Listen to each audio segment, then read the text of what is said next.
Welcome back. Last night in a report you'll only see on NBC5 News, we shared the story of a Medford mom trying desperately to protect her daughter. She claims her daughter was bullied by a girl in 6th grade at Medford's Lone Pine Elementary, and district documents back it up. But she says the school didn't do enough to protect her daughter. The district says it can't respond to our questions due to privacy issues. We want to warn you, some people might find some of the language in this story disturbing. NBC5's Amanda Rose continues her exclusive report. No parent should have to continue to beg a school district to help them. No parent should have to do this. But that's just what Trina says she did after her daughter and another girl whose mom confirms Trina's story were bullied for months this year at Medford's Lone Pine Elementary. They were having panic attacks. They were making up reasons not to go to school. Lone Pine Elementary tried to take action. It put the girls in different classes at Trina's request, tried conflict resolution and mediation, and had them on alternate recess schedules. But she says the behavior continued, and she filed a formal complaint with the district in February. It had gotten to the point where we stopped asking our children how your day was, and we started asking them what new thing happened today. Because it was every day. It was every single day. The district investigation was led by District Chief Academic Officer Michelle Cummings. It concluded the girl violated school rules prohibiting bullying, harassment, and insubordination. The conclusion of their investigation, they found that every student interviewed and every teacher interviewed agreed that our daughter was the victim of bullying, that this child was a bully. The girl apologized in writing and wasn't kicked out of school, though district policy would have allowed it. Isn't this what you told me would help solve the problem? This was your answer. I was accommodating. A safety plan put in place separated the girls during all parts of the day and all areas of the school. NBC5 News also obtained a copy of that plan. It even had the girls stay in separate areas of the playground at all times with, quote, zero exceptions, end quote. Our daughters became isolated and sad. But Trina says the safety plan didn't keep her daughter safe.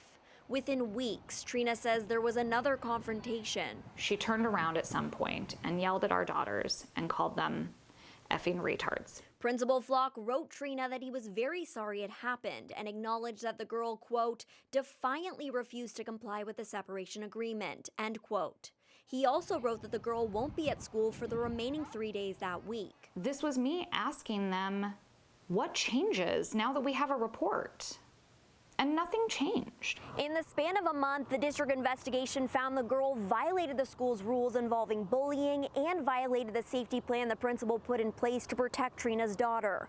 Again, although the school's policy allowed for expulsion, the girl wasn't kicked out of school. I really can't understand how they could not force accountability. We reached out to Principal Flock for an interview, but unlike the district office, which declined to comment, he didn't respond. It was after yet another meeting with the principal on April 1st, Trina says she and her family had reached a breaking point. I don't know who couldn't take this anymore. I don't know if it was her or if it was me. The next day on the playground, Trina says a friend of the girl approached her daughter. And this little girl walked up to my daughter and said, I just want you to know that nobody likes you. They call you a rat that follows them around. I sat in my car for an hour with my daughter while she cried and told me that she hated herself, that she didn't know if she wanted to live anymore, that what had happened had made her hate school and hate the people around her and hate herself. Trina transferred her daughter out of Lone Pine Elementary. Her daughter's best friend soon followed. I don't want to be the parent that finds my child. I don't want my child to be a statistic. I don't want that. It's a devastating thought. Although she says both girls are now much happier, things shouldn't have ended this way. And the bullies got exactly what they wanted. They got exactly what they wanted. They got rid of her, and the bully won. In Medford, Amanda Rose, NBC5 News.